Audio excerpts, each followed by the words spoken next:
Tema yang dipilih hari ini dari Matius 7 ayat yang ke-6. Jangan kamu memberikan barang yang kudus kepada anjing, dan jangan kamu melemparkan mutiaramu kepada babi, supaya jangan diinjak-injaknya dengan kakinya, lalu ia berbalik mengoyak kamu. AYT. Jangan memberikan barang yang kudus kepada anjing-anjing. Jangan pula melempar mutiaramu ke hadapan babi, supaya mereka tidak menginjak-injak itu dengan kakinya dan berbalik mencapek-capek kamu. Terjemahan lama. Janganlah kamu memberi barang yang kudus pada anjing, dan jangan dicampakkan mutiaramu di hadapan babi. Kalau dipijak-pijaknya dengan kakinya, serta berbalik mencari kamu. BIS. Jangan biarkan barang yang suci, jangan berikan barang yang suci kepada anjing, supaya anjing itu jangan berbalik dan menyerangmu. Dan jangan berikan mutiaramu kepada babi, supaya babi itu jangan menginjak-injak mutiara itu. Terakhir, MELT. Jangan memberikan yang kudus kepada anjing. Jangan pula melemparkan mutiaramu ke hadapan babi, agar tidak mereka injak-injak dengan kakinya, dan seraya berbalik mereka mencapek-capek kamu. Nah, FAYH. Yang suci jangan kalian berikan kepada orang-orang yang najis. Mutiara jangan kalian berikan kepada babi. Babi akan menginjak-injak mutiara itu, lalu berbalik menyerang kalian. Nah, bahasa Jawa ya. Izinkan saya baca bahasa Jawa. Maaf yang bukan Jawa. Dengarkan saja. Barang kang suci ojo kok weneake marang asu, lan mutiaramu ojo kok kuncalake marang ngarepe babi, supaya ora diidak-idak sarta banjur minger nyeronggot kowe. Nah, saudara, kita akan pelajari dua hal. Ya, di dalam belajar hal yang hal yang kudus dan yang benar, yang berharga ini. Yang pertama, apa itu mutiara itu? Apa itu yang berharga itu? Apa itu yang kudus itu? Itu yang pertama. Nah, yang kedua, mengapa, maaf ini ya, saya dulu berpikir aneh. Mengapa Tuhan Yesus memberikan gambar kepada kita, ilustrasi hanya kepada dua binatang ini, anjing dan babi. Maaf. Nah, kita akan lihat dua hal ini. Oh, ada lagi yang terjemahan sederhana. Janganlah kamu memberi ajaran yang suci. Nah, ini terjemahan sederhananya, ajaran yang suci. Ini yang saya maksud. Apa itu barang berharga? Apa itu mutiara? Sehingga nggak perlu kita berikan kepada anjing dan babi. Ternyata itu firman Tuhan. Ya, TSI. Janganlah kamu memberi ajaran yang suci kepada orang-orang yang bersifat seperti anjing. Maaf. Karena nanti mereka akan berbalik dan menyerangmu. Dan jangan melemparkan kebijakan rohani kepada orang-orang yang bersifat seperti babi. Karena mereka hanya menginjak-injaknya. Nggak enak Tuhan bandingkan kita dengan dua ekor binatang ini, anjing dan babi. Tapi tertulis di Alkitab. Mari kita lihat dulu. 2 Petrus 2 ayat 22. 2 Petrus 2 ayat 22. Kita lihat firman ini. Kenapa harus mereka yang diberi contoh? Tuhan Yesus memberi contoh. Ya, 2 Petrus 2 ayat 22. Tuhan tolong kami, supaya kami tidak berkelakuan seperti dua binatang yang Tuhan tunjukkan ini. Bagi mereka cocok apa yang dikatakan peribahasa yang benar ini. Anjing kembali lagi ke muntahnya, dan babi yang mandi kembali lagi ke kubangannya. Nah, ini maksudnya. AYT. Mereka adalah gambaran dari peribahasa yang benar ini. anjing kembali kepada muntahnya sendiri. Dan babi yang telah dibersihkan kembali lagi berkubang di lumpur. Maka sudahlah berlaku ke atas mereka itu seperti perumpamaan yang benar ini. Yaitu anjing berbalik menjilat muntahnya dan babi yang dimandikan balik berkubang di dalam kubang. Apa yang mereka lakukan membuktikan kebenaran peribahasa ini.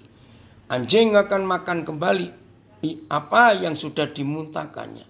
Dan babi yang telah dimandikan akan kembali berguling-guling di dalam lumpur. Nah, ini yang dimaksudkan oleh Tuhan Yesus. Nah, terjemahan TSI. Oh, sudah tadi ya. Bentar. FAYH. Ada peribahasa yang mengatakan anjing memakan muntahnya dan babi yang sudah dimandikan berkubang lagi di dalam lumpur. Peribahasa ini cocok bagi orang-orang yang kembali kepada dosa mereka. Ya, yang bahasa Jawa. Kaanane wong-wong iku cocok karo unine paribasan kang bener iki. Mangkane asu baleni uta-utane sarta babi kang wis diguyang bali maneh menyang ing blethokane. Nah, saudara, dua bagian ini yang kita harus perhatikan. Yang pertama, mutiara yang berharga itu apa? Ya, saya baca lagi ya, Matius 7 ayat yang ke-6 itu. Jangan kamu memberikan barang yang kudus kepada anjing dan jangan kamu melemparkan mutiaramu kepada babi. Saudara, ternyata firman Tuhan itu adalah bukan sesuatu, tapi satu-satunya yang paling berharga yang ada bukan cuma di dunia, tapi di seluruh alam semesta ini. Saya ulangi lagi. Firman Tuhan itu adalah satu-satunya hal atau benda atau barang yang paling berharga. Enggak cuma di dunia ini saja, tapi di seluruh alam semesta. Beberapa saudara yang sering ikuti saya ngajar, selalu Roh Kudus menekankan firman. Nah, saya harap ini saudara dari Balikpapan, dari PD Tulus, ngikuti, saya harap ini. Mengapa berapa kali saya berkata kepada saudara tentang firman? Apa-apa harus firman. Tidak bisa tidak. Apalagi hari Senin, ya, minggu ini kan sekarang Sabtu, Senin, saudara cari lagi di IG saya, di FB saya, belajar tentang firman, yang pagi ya, Senin pagi, ya, tanggal berapa Senin itu ya, ini tanggal berapa nak? 24 hari ini, Senin yang kemarin, tanggal berapa itu? 19, terima kasih Agatha. Nah, cari itu. Ternyata apa yang kita pelajari tanggal 19 pagi, wah, itu banyak yang diskusi kontak dengan saya karena firman.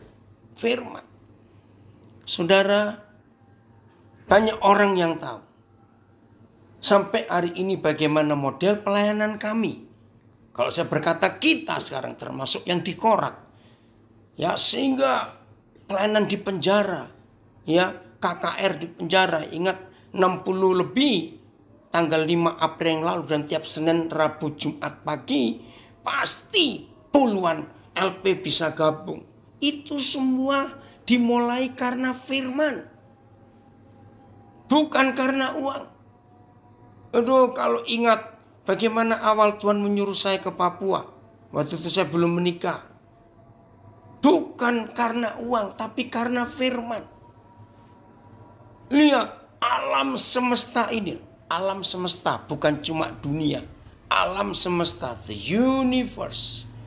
Itu dijadikan hanya karena firman. Coba kita lihat. Ya. Yohanes 1 ayat 1 dan ayat 3. Oke. Lihat, ini loh yang paling berharga. Tidak ada benda atau sesuatu yang lain yang bisa menandingi berharganya firman. Yohanes 1-an, bukan 1 Yohanes. Yohanes 1 ayat 1.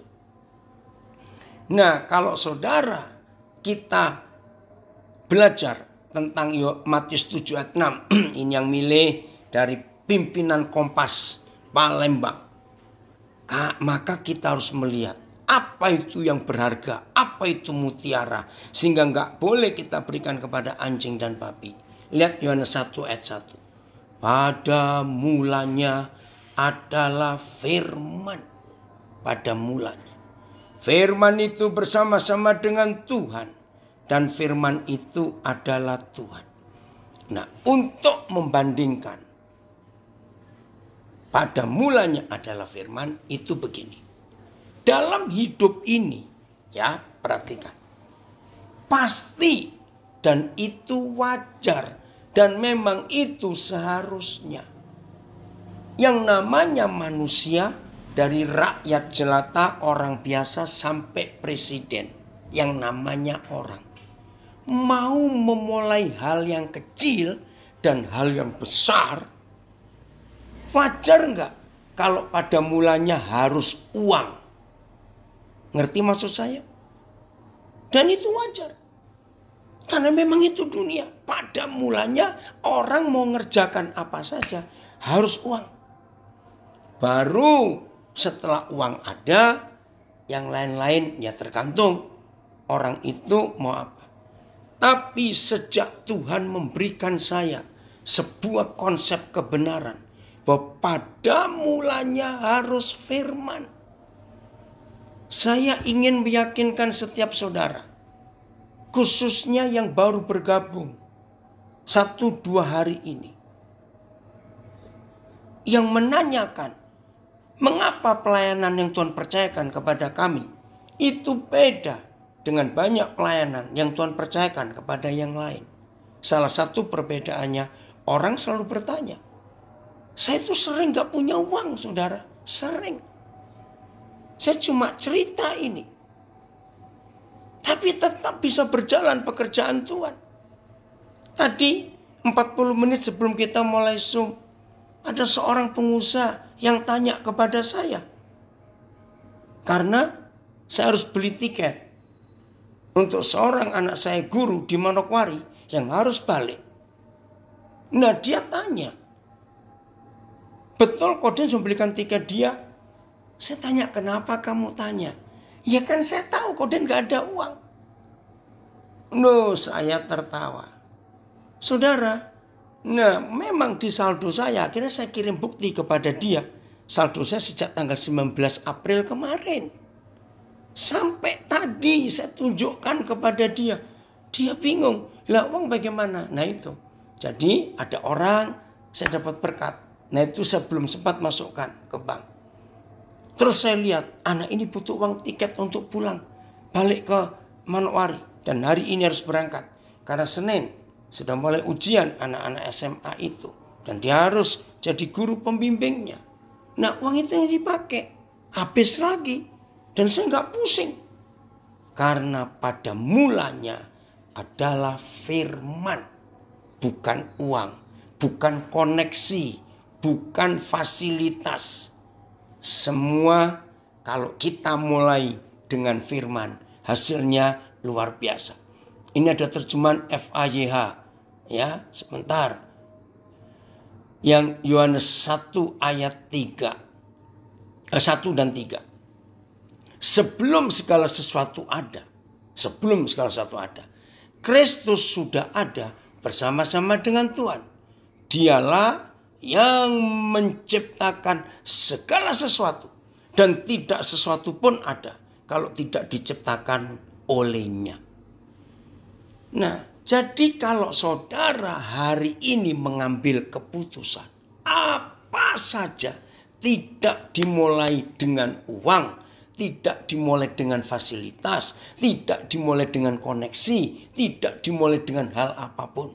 Tetapi kalau saudara dan saya mulai hari ini bergerak melakukan apa saja, selalu firman.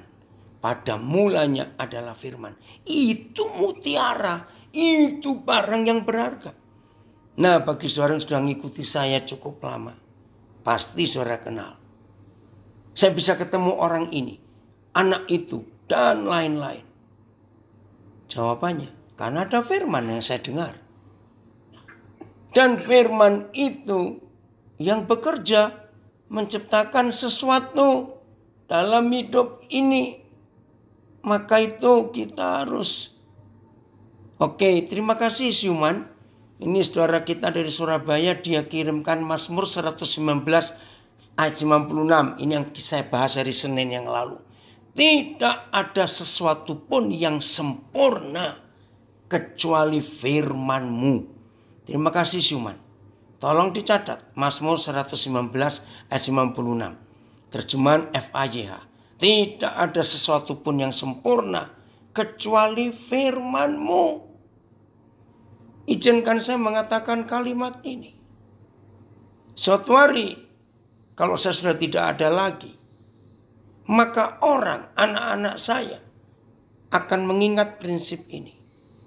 Bahwa firmanlah yang membuat kami bisa seperti ini. Semua karena firman. Nah, jangan lupa firman itu ada yang tertulis, istilah bahasa Yunani itu logos. Nah, kalau logos sudah menguasai kita, logos itu yang tertulis ini ya, hitam di atas putih, itu sudah menguasai hidup kita. Maka firman rema itu akan gampang kita dengar. Ya, rema itu yang tersirat. Maka itu dalam istilah Melayu ada yang tersurat. Tapi di balik yang tersurat ada rahasia lagi yang tersirat. Itulah firman. Wih, ada yang komen dari Malang. Haleluya. Merinding mendengar ini, betul. Firman itu segala-galanya. Puji Tuhan dari Calgary ikut juga. Maka itu saudara, ayo kita menyadari. Makasih nak, ini anak saya dari Nabire. Berkata sehat selalu Bapak, terima kasih. Nah, anak ini mengalami betul. Dia sekarang diberkati Tuhan luar biasa. Karena dia melakukan firman itu. Maka itu kalau kita yakin dan kita mendengar Tuhan berfirman kepada kita, kerjakan itu. Saudara, sekarang kita lihat. Ini bukti bahwa firman itu segala-galanya. Firman itu satu-satunya yang sempurna. Bukan bicara tentang satu bangsa di dunia. Lepas daripada kesalahan kekurangan bangsa ini. Renungkan, Israel, Yahudi. Ingat ya, terlepas dari kesalahan kekurangan mereka. Udahlah, kita nggak usah bahas tentang kekurangan orang. Kita sendiri juga banyak kekurangan kelemahan kok. Betul? Nah, tapi kita lihat kebenaran ini. Israel atau Yahudi. Lihat hal yang positifnya. Mana ada bangsa yang sehebat yang satu ini? Lalu dari mana bangsa ini ada? Jawaban saya, bangsa ini ada karena firman. Loh, apa hubungannya? Bentar, ada yang komen, setuju Koden. Sangat benar, kalau kita mulainya dengan firman, pasti beda hasilnya. Terima kasih, saya belum kenal ini Bapak Matias Gultom. Saudara, semua dimulai dari firman. Yudi, we get there. WP student. Ya, ini teman saya dari Jerman tahun 83 yang lalu. Nah, kalau semua dimulai firman. Kalau saudara masih bingung-bingung, lihat Israel. Masih ingat? Kejadian 12 ayat 1. Nggak usah dibuka. Ya, oh ya udahlah, cepet sekali. Oh nggak usah. Kejadian 12 ayat 1. Berfirmanlah Yahweh kepada Abram, keluar dari negerimu, tinggalkan rumah orang tuamu, dan keluar dari sanak saudaramu, ke sebuah negeri yang akan kutunjukkan kepadamu. Saudara, inilah firman yang melahirkan Israel. Jadi bukan karena usaha ini, usaha itu, tidak. Firman. Berfirmanlah Yahweh kepada Abram, pergilah dari negerimu, dan dari sanak saudaramu, dan dari rumah bapakmu ini ke negeri yang akan kutunjukkan kepadamu. Mudah-mudahan yang masih ragu dari awal tadi melihat ayat ini, saudara jadi kagum. Nah, ada yang tanya, caranya bagaimana Pak Pendeta? Nah, saya ulangi lagi ya. Saya belum kenal siapa Pak Boyke Rudi ini. Saya tunjukkan firman itu ada 2. 1 logos. Logos itu yang tertulis. 2 itu rema, yang datang langsung. Abram menerima rema. Musa, Heno, Nuh, Daud menerima rema. Nabi-nabi menerima rema. Belum ada logos. Nah, hidup mereka taat kepada Tuhan. Saya mengerjakan apa yang Dia perintahkan kepada saya. Karena 2 hal ini, saya pertama taat kepada logos. Apa yang tertulis saya berusaha untuk melakukan. Setelah Tuhan tahu saya mentaati logos, maka datanglah rema. Itu dia. Oke. FHYH saya baca dulu. Sesudah Abram ditinggal mati oleh ayahnya, Yahweh berfirman kepadanya, tinggalkanlah negerimu. Sebentar. Pergilah ke negeri yang akan kutunjukkan kepadamu. Maka aku akan menjadikan engkau bapak suatu bangsa yang besar. Nah, itu dia. Wah, enggak kebacaan. Oke. Jelas ya. Nah, dari firman ini Abram taat. Nah, kalau ada yang belajar antropologi, jadi istilahnya ada antropolog-antropolog yang ikut belajar ini, para antropolog akan dibuat heran kagum. Kenapa? Satu-satunya bangsa di dunia ini, ya, saya ulangi, satu-satunya bangsa di dunia ini yang diketahui asal-usulnya dari 1 titik. Artinya dari 1 orang. Itu cuma Yahudi, Israel. Siapa titiknya? Abram. Saudara cari dengan ilmu antropologi. Tidak ada bangsa di dunia. Bangsa Mesir, bangsa Tiongkok, bangsa Itali, bangsa Batak, bangsa Jawa. Tidak ada yang ketahuan. Titiknya dari siapa, asal usulnya dari siapa itu enggak ketahuan. Hanya Israel.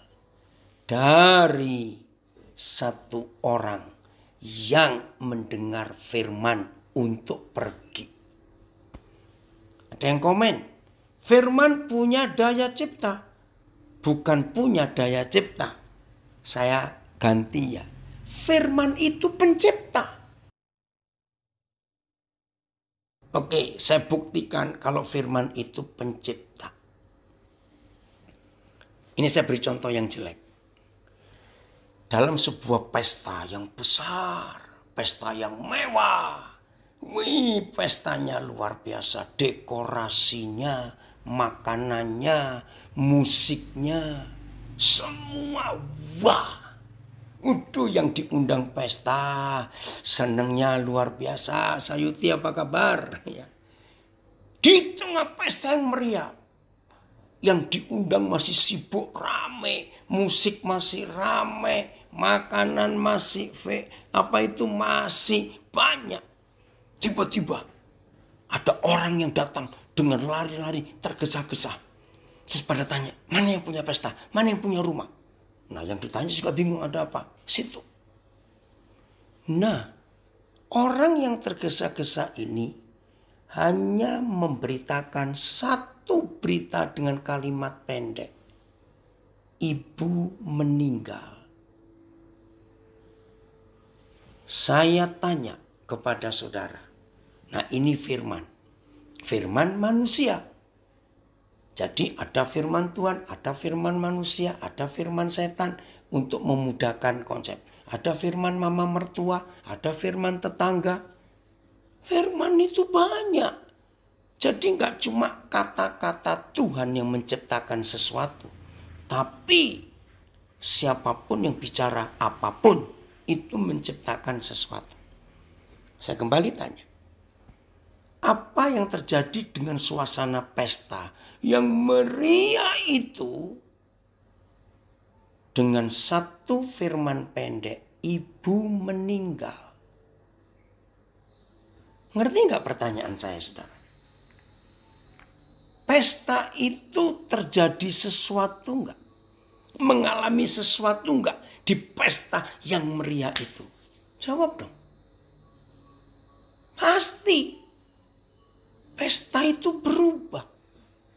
Misalnya, kita yang punya pesta mendengar kabar ibu kita meninggal, kita akan ngomong, ya akan ngomong, lanjutkan pesta nggak apa-apa, tapi saya akan tinggalkan dulu.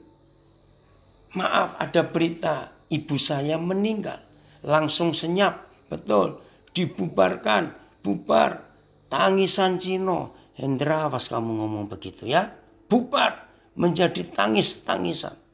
Hanya karena firman pendek, ibu meninggal.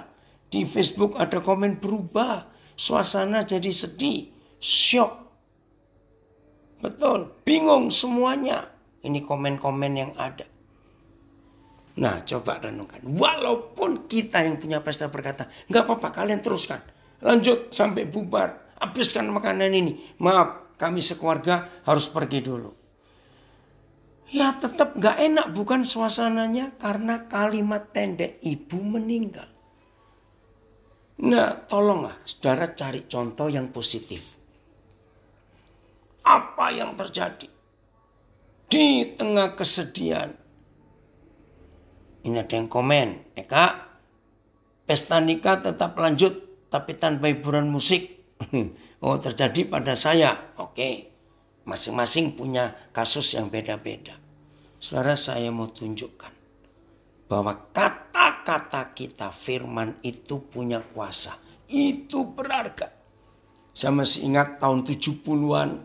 Ya saya masih ikut belajar salah seorang mentor saya dari Amerika. Namanya Reverend Edwin Stube. Ya, kalau dia orang Amerika. Satu kali saudara di sebuah acara. Ya kami belajar, ruang kelas lah. Ya. Tiba-tiba mentor saya itu mengajar kami. Yang hadir waktu itu kira-kira ada 30-an orang. Nah saya heran pertama dia tanya. Tolong sebutkan masing-masing berat badan kalian berapa. Saya pikir mau ngomong apa ini guru. Kok tanya berat badan. Nah di total-total semua 30 ini. Wih, berat juga kalau dikumpulkan. Sekian ratus kilo, hampir 1 ton. Terus dia mau apa? Nah, terus dia berkata, saya akan buktikan bahwa saya kuat mengangkat hampir 1 ton ini, yaitu berat badan kalian semua. Saya mikir sombong betul. Bagaimana dia ngangkat? Saya masih belum mengerti. Ngomong, ngajar, sharing, ya. Tiba-tiba dia bilang, silakan kalian semua berdiri. Ya kami berdiri dong, disuruh berdiri kok. Begitu kami berdiri, kami semua masih bingung mau diapain. Terus dia tertawa. Nah, terbukti toh bahwa saya bisa ngangkat sekian ratus kilo. Dengan apa? Dengan perkataan saya, silakan berdiri. Ngerti ilustrasi itu? Wih saudara, betul juga. Ternyata Bukan cuma firman Tuhan yang punya kuasa, tapi mulut kita juga punya kuasa. Itu yang disebut Matius 7 ayat 6. Mutiara dan barang yang berharga. Ada yang tanya di Facebook, berarti firman itu menguasai alam bawah sadar kita ya Pak? Enggak cuma alam bawah sadar, seluruh kehidupan kita. Kalau kita izinkan firman itu berdaulat memerintah atas hidup kita. Saya balik. Siapa pernah ketemu orang stres bahkan sampai hampir gila karena kata-kata orang? Saya nggak tahu ini Teddy Andrew ada di sini atau tidak. Berapa bulan yang lalu teman baik dia meninggal, seorang peragawan. Saudara, saya lihat fotonya cakep sekali karena dia ada darah Jerman. Lalu badannya kekar. Tapi tiba-tiba entah karena apa. Dia nggak bisa kontrol diri. Dalam waktu yang singkat berat badannya naik sampai 100 kilo lebih. Berubah semua. Nah, dia dengar omongan orang. Nah, istilahnya bullying. Tahu kata bullying? Ya, perundungan atau ejekan. Saudara, saya kaget tadi Andrew cerita. Berapa bulan yang lalu dia bunuh diri. Karena nggak tahan akan kata firman orang yang ada di sekitarnya. Aduh, ngeri sekali. Ada yang komen, bagus, tepat sekali. Ilustrasinya baru tahu saya. Jadi bukan cuma alam bawah sadar kita yang dikuasai oleh firman. Semuanya. Termasuk firman orang. Bisa menguasai kita. Ini yang kita harus hati-hati dalam hidup ini.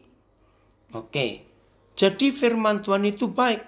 Tapi di mulut hamba Tuhan yang mata duitan bisa digunakan untuk cari uang nagih perpuluhan. Wih, keren ini yang komen. Dan betul. Jadi apa yang paling berharga di dunia? Firman. Firman itu menyembuhkan. Firman itu menciptakan. Firman itu merubah hidup. Firman. Semuanya. Nah, jadi saudara, bagaimana kita bisa menjauhi? Ya, itu sebabnya kita harus tahu. Oh, ini ada yang komen. Karena terus-terus dibilang gendut. Setelah dulunya six pack mirip Shah Rukh Khan. Akhirnya bunuh diri dan minum obat overdosis. Iya. Ya. Jadi kita harus tahu saudara. Puji Tuhan Alabama hadir. Ya, selamat pagi yang di Amerika. Maka itu kita harus memutuskan. Yohanes 1 ayat 3. Yohanes 1 ayat 3. Apa itu firman? Bagaimana pekerjaan firman? Yohanes 1 ayat 3. Segala sesuatu dijadikan oleh Dia, yaitu firman. Dan tanpa firman tidak ada sesuatu pun yang telah jadi dari segala yang telah dijadikan. Artinya firman itu menjadikan segala-galanya.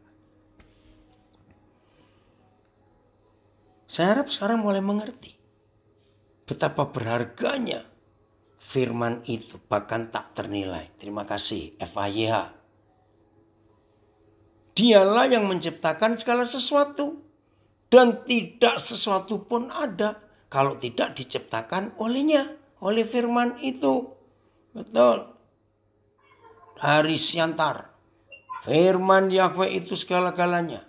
Karena firman Yahweh yang mengubahkan saya. Puji Tuhan. Nah, jadi jelas ya. Ini ada yang memberikan komen. Ada hamba Tuhan yang berkhotbah jika PK-nya lumayan besar. Kenapa ada hamba Tuhan yang tega memperjualbelikan firman? Bukankah itu dosa? Ya, tergantung motivasinya.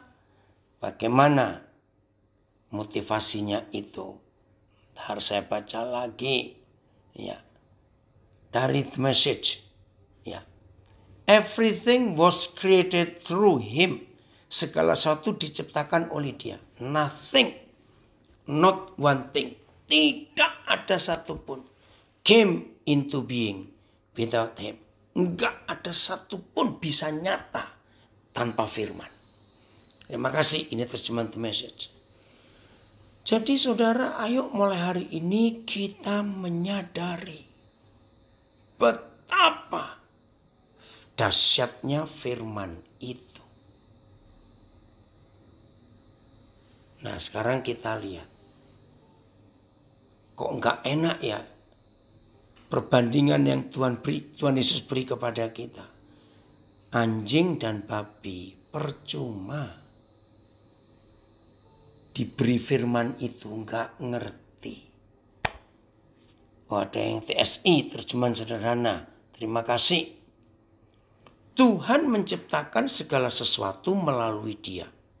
Dan tidak ada satupun yang diciptakan oleh Tuhan tanpa firman. Tanpa dia yang bernama firman. Wih, puji Tuhan. Firman itu, ya, Pak Siaan, manusia dihakimi berdasarkan perkataannya. Betul. Nah, ini firman Tuhan Yesus di Matius 12. Oh, saya nggak salah, maaf. Firman ini bisa dibuktikan. Itu kalau di pengadilan.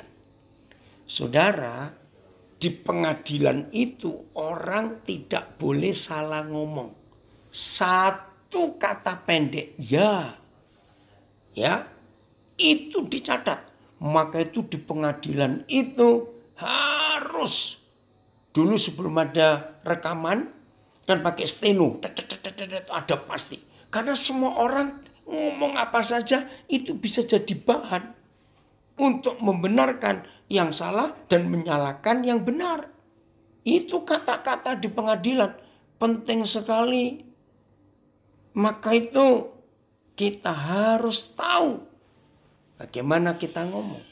Jadi betul Tuhan Yesus yang berkata. Kata-kata kita. Kita akan diadili, dihakimi nanti.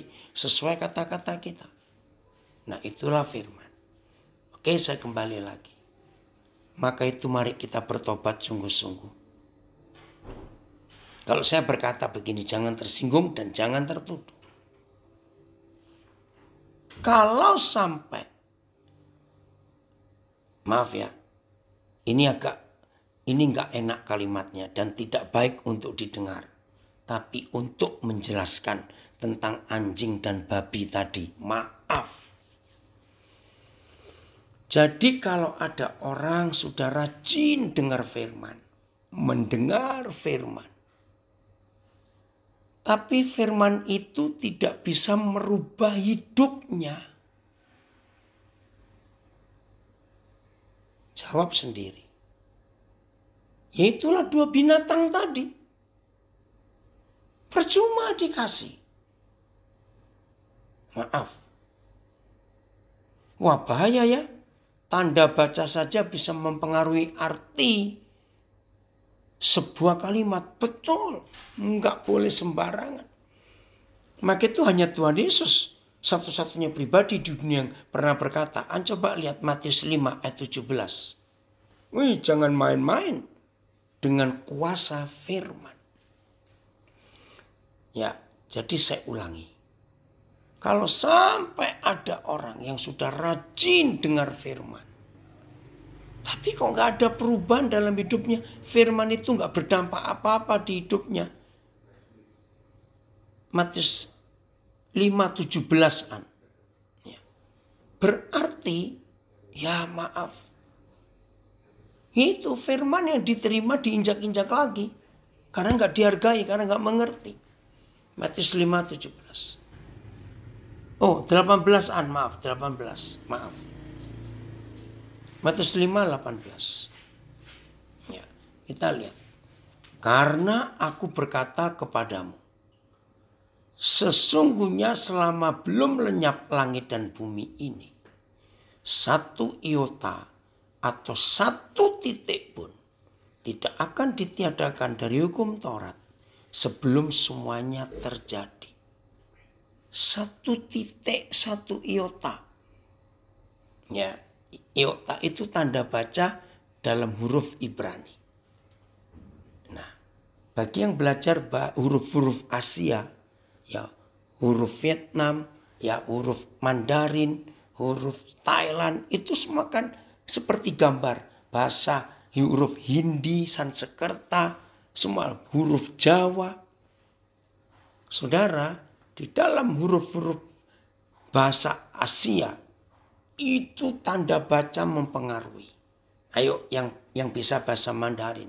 Sebuah titik, sebuah coretan kecil di atas, di tengah, di bawah, di pinggir, semuanya punya arti. Kalau ada orang Jawa pernah belajar Hono Coroko, lihat suku Pangkon, itu penting artinya. Kalau itu dihilangi kalimatnya bisa, arti katanya bisa beda. Bahasa-bahasa Asia, termasuk bahasa Ibrani, bahasa Arab, ada tanda-tandanya bahasa Aram. Nah, kalau Tuhan Yesus berkata satu titikan belum selesaian, coba 5 terjemahan yang lain. Matius 5 ayat 18 itu. Oke. Penguasaan diri atas firman Tuhan yang sungguh, sehingga tidak terpengaruh dengan firman yang tidak menciptakan. Oke. Ada komen lagi tadi. FHYH. Dengan sesungguhnya aku berkata, setiap hukum dalam kitab suci akan tetap berlaku sampai tujuannya tercapai. Oh itu ya, Matius 5 ayat 18 dari berapa terjemahan itu. Oh, Yakobus. Terima kasih Philip, ini dari Florida menayangkan. Oh, ya udah saya baca dulu ya, nanti saya kembali. AJT, aku mengatakan yang sebenarnya kepadamu. Sampai langit dan bumi berlalu, tidak ada satu iota atau satu coretan pun yang akan hilang dari hukum Taurat sampai semuanya digenapi. Karena sesungguhnya aku berkata kepadamu, sehingga langit dan bumi lenyap, satu nokta atau satu titik pun sekali-kali tiada akan lenyap daripada hukum Taurat itu sampai semuanya telah jadi. Ingatlah, selama langit dan bumi masih ada, satu huruf atau titik yang terkecil pun di dalam hukum itu tidak akan dihapuskan kalau semuanya belum terjadi. Sebab sesungguhnya aku berkata kepadamu, sampai langit dan bumi berlalu, satu iota atau satu keraya pun dari Taurat sekali-kali tidak akan lenyap sampai segala sesuatu terjadi. Nah, ini saya baru tahu ada kata keraya. Ya, saya nggak tahu artinya apa. Tapi saudara, banyak orang meremehkan tanda baca.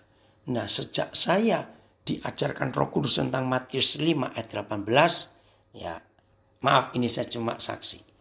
Banyak orang yang baru mengenal saya kalau saya ngajar. Kenapa saya bisa begitu teliti, saya perhatikan semuanya? Ya gara-gara ayat ini. Satu titik saja ada artinya, apalagi satu kata. Wih, ini luar biasa. Ya. Ini ada yang komen. Dulu saya sering mendengarkan khotbah hamba Tuhan yang lama. Saya nggak ngerti. Tetapi sekarang tahu.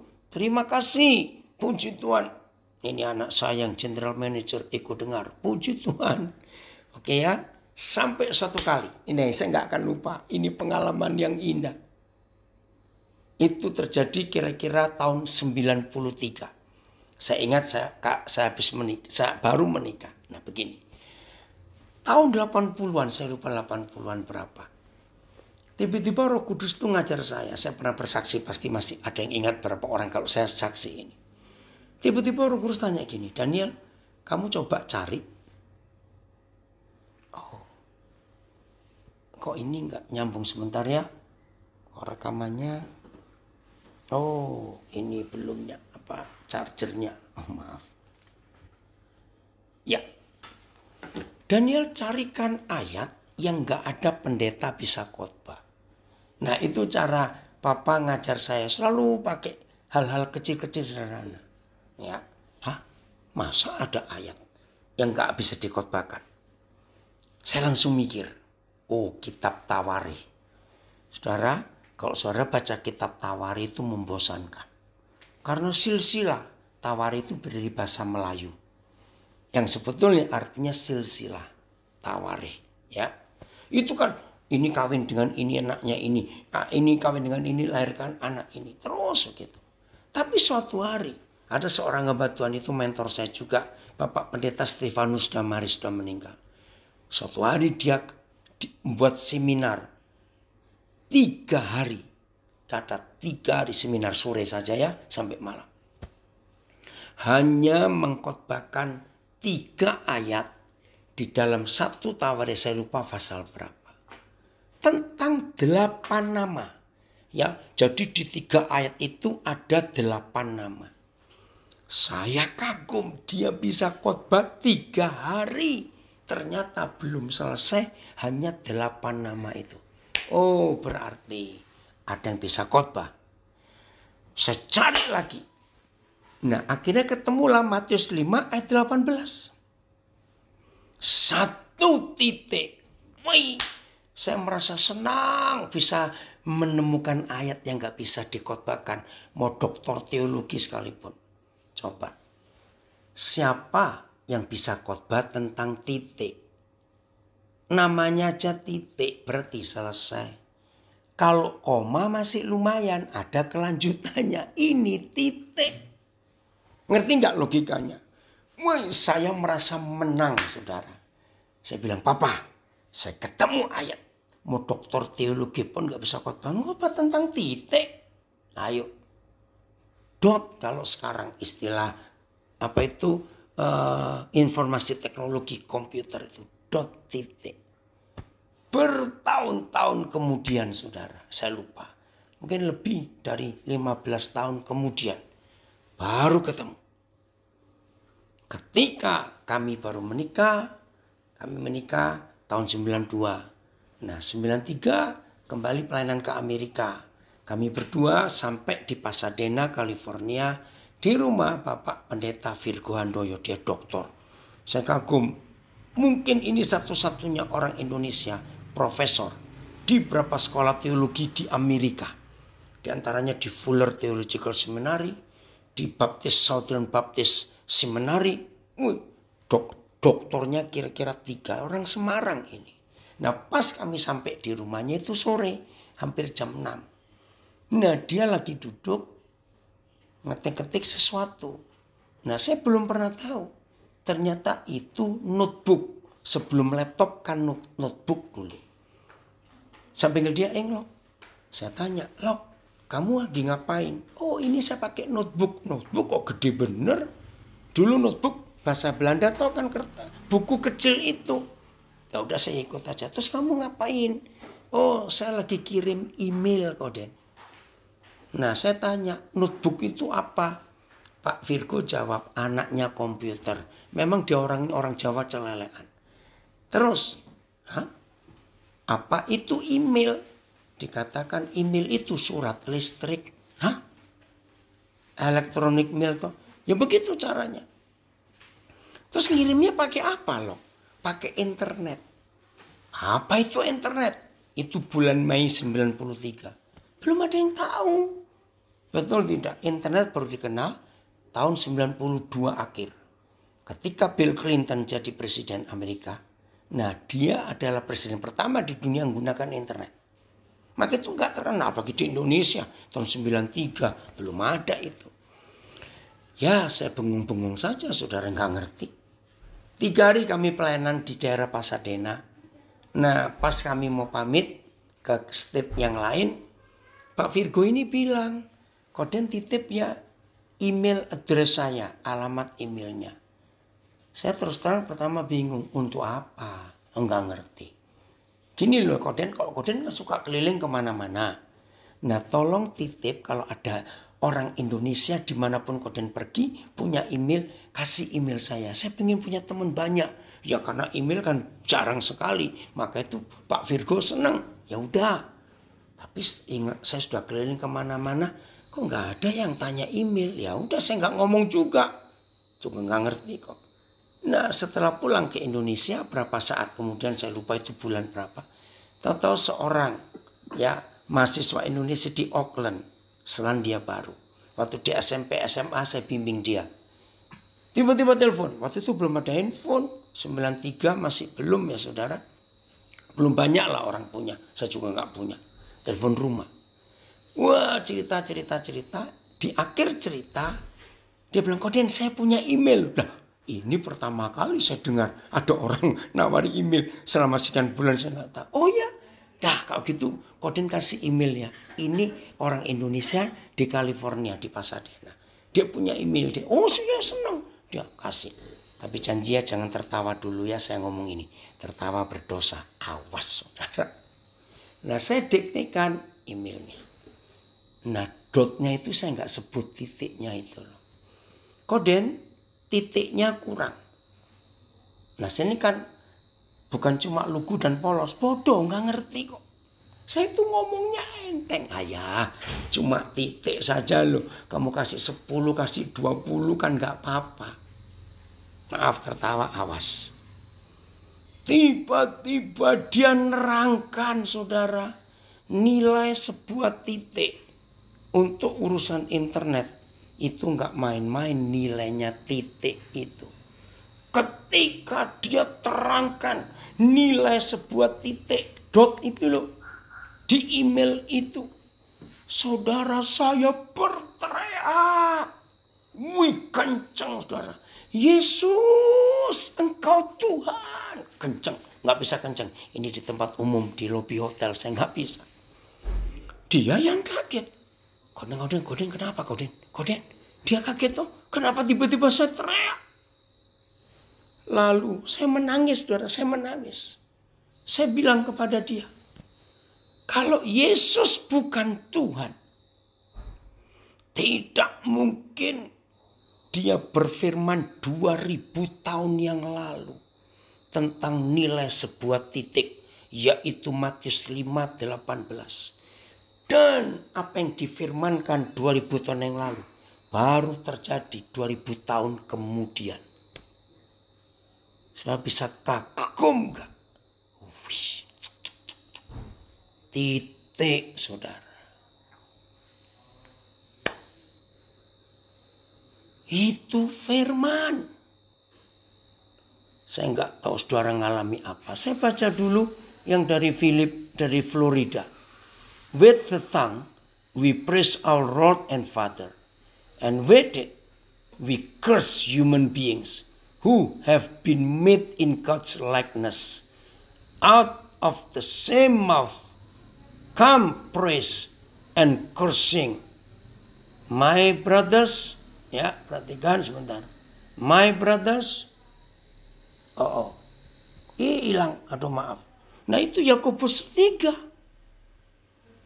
Saudara, maka itu betapa dahsyatnya firman itu. Kita nggak bisa sembarangan. Ini dari Lampung komen. Luar biasa Koden, peka banget. Terus kalau yang berhubungan dengan firmannya. Iya Jen, karena Roh Kudus ngajar.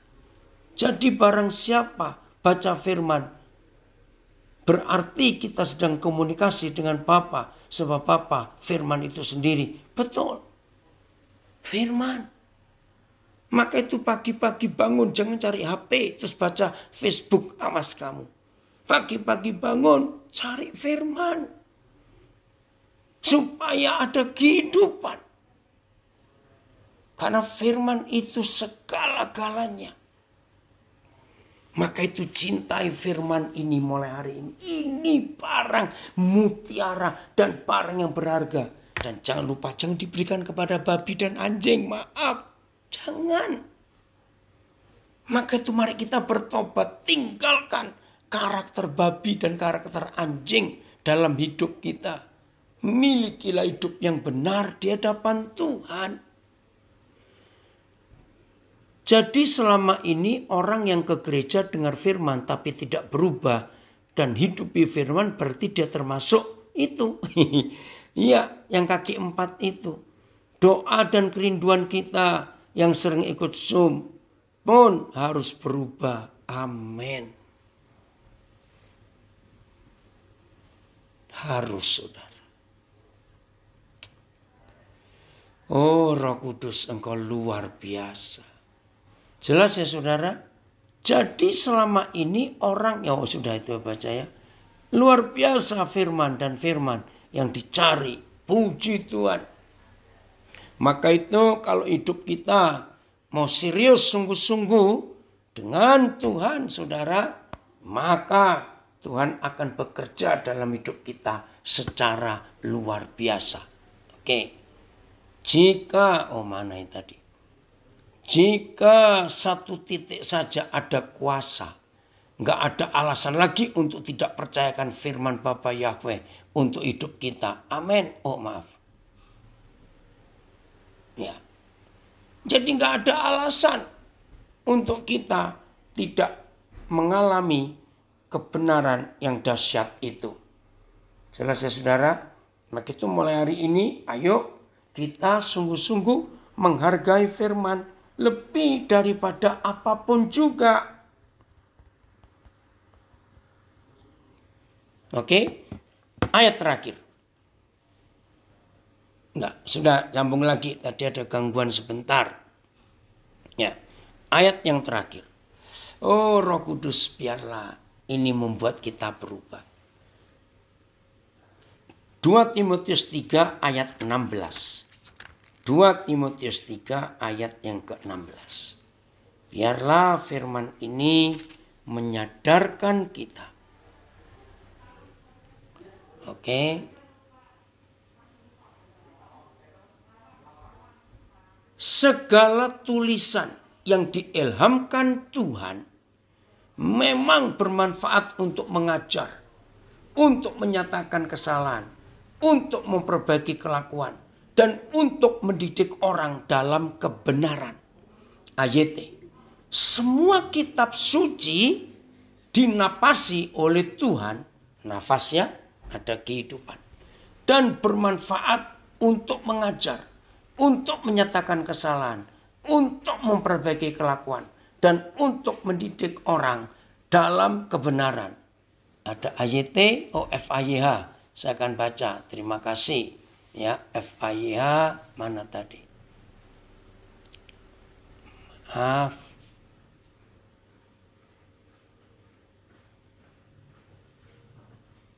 Oh, jam berapa Andi kamu pulang? Jam 8. Jam 8 ya. Masih belum ya, tunggu. Nah, 3 hari saya tinggal di guest house ini, saya dapat anak baru. Namanya Andi. Andi, siapa namamu tadi? Nama lengkapmu? Andi Fatur Rahman, orang Sunda. Nah, luar biasa Tuhan dia mengalami zaman itu ya. Nah, bentar, tadi ada dari FAYH, maaf, kepotong. Ini dia. Seluruh kitab suci diberikan kepada kita melalui ilham Tuhan dan berguna untuk mengajarkan kebenaran kepada kita serta menyadarkan kita akan apa yang salah dalam hidup kita. Kitab suci meluruskan dan menolong kita melakukan hal-hal yang benar. Betul. Itu luar biasa kalau kita mau dinasihati oleh firman Tuhan. Ada yang lain? Nah, sekarang saya akhiri dengan ilustrasi ini. Ntar ini 2 Timotius. Oh, bahasa Jawa ya. Oke, saya bacakan juga. Saking tulisan kang diwangsitake dening Gusti iku pancen migunani kanggo memulang, kanggo melehake, kanggo mbangun, wewatakin tuwin kanggo ngluwentah ing sajroning kayekten. Dalam bahasa Jawa, yang ngerti Jawa ini dalam sekali. Merubah semua yang di dalam hidup ini untuk kita menjadi sakti, menjadi punya otoritas. Itu firman. Sekarang saya mau tunjukkan dulu. dengan kalimat segala tulisan. Segala tulisan. Yang belum tahu supaya tahu hari ini. Saudara, kenapa? Pernah mikir nggak? Mengapa negara-negara di dunia itu bisa eksis? Indonesia masih jadi negara yang utuh. Walaupun tahun ini berusia 76 tahun. Belanda saya nggak tahu sudah berapa ratus tahun. Nah, kata kerajaan Belanda sudah berapa tahun. Lihat kerajaan Inggris sudah berapa ratus tahun. Lihat Amerika. Amerika itu merdeka 4 Juli 1776. Itu Amerika. Australia menjadi negara pada tanggal tahun 1878. Ya, 1878. Kalau saya nggak salah. Nah, mengapa negara-negara di dunia bisa eksis sampai hari ini? Jawabannya. Ada konstitusi. Betul? Ada undang-undang dasar kalau istilah Indonesia. Nah, negara-negara itu bisa eksis sampai hari ini sudah ganti pemerintahan. Oh, Kanada 153 tahun. Terima kasih II. Ini saudara kita dari Calgary. 153 tahun. Betul, Kanada tahun ini. Bisa eksis. Itu karena ada konstitusi. Undang-undangnya. Ya. Nah, saudara tahu nggak? Konstitusi itu bentuknya tulisan di atas sebuah kertas atau sebuah kulit binatang untuk nulis tergantung. Pokoknya tulisan. Dan hebatnya lagi, tidak semua negara di dunia konstitusi undang-undang dasar yang mereka simpan itu aslinya. Mungkin ada beberapa negara sudah nggak punya aslinya. Mungkin sudah disalin, dikopi lagi. Saudara bayangkan. Negara-negara itu tetap eksis. Walaupun nggak ada aslinya. Karena mereka tunduk pada konstitusi. Tulisan. Dan itu orang yang buat. Kalau sering ikuti berita kira-kira 5 hari yang lalu. Saya kelewatan karena saya sibuk. 5 hari yang lalu ada berita. Para ahli, orang-orang pintar jenius.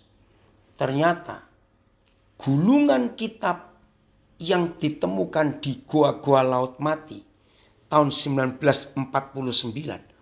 Baru 5 hari yang lalu sudah komplit lengkap disalin ulang.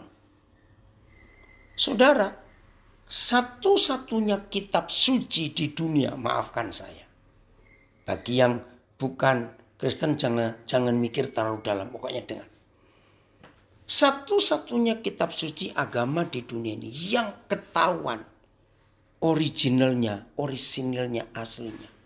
Ternyata kitab Taurat Perjanjian Lama. Baru 5 hari yang lalu diberitakan bahwa para ahli di Yerusalem sudah mendata, mengkopi lengkap gulungan kitab yang tersimpan di dalam guci-guci bejana tanah liat di gua-gua Qumran Laut Mati. Luar biasa firman itu. Segala tulisan yang diilhamkan Tuhan. Negara-negara bisa eksis seperti ini. Sebentar, ini ada. Ya, kalau anjing suka menggonggong, jadi jangan suka menggonggong, saudara. Oke, ya. Merinding mendengar pengajaran malam ini. Lagu rohani, aku berubah, sungguh ku berubah. Nah, kenapa Jack maksudnya? Oke, nanti dinyanyikan itu ya. Ya kita harus berubah. Terima kasih rekan saya Wilfred Sianipar dari Pontianak. Betul ya Wilfred, luar biasa firman itu.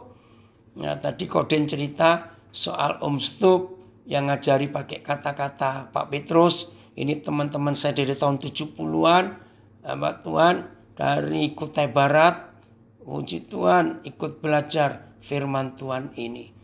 Jadi saudara, mulai hari ini tempatkan firman di posisi yang tertinggi di hidup kita. Maka itu saya selalu berkata, otoritas tertinggi di alam semesta ini ada di dalam firman. Dan firman itu otoritasnya. Enggak ada yang lain. Maka kalau saudara dan saya menundukkan diri di bawah otoritas firman, yakinkan setan enggak berani menyentuh kita. Karena setan tahu bagaimana hidup ini di dalam firman itu. Roh Kudus tolong kami untuk kami menyatakan firman itu.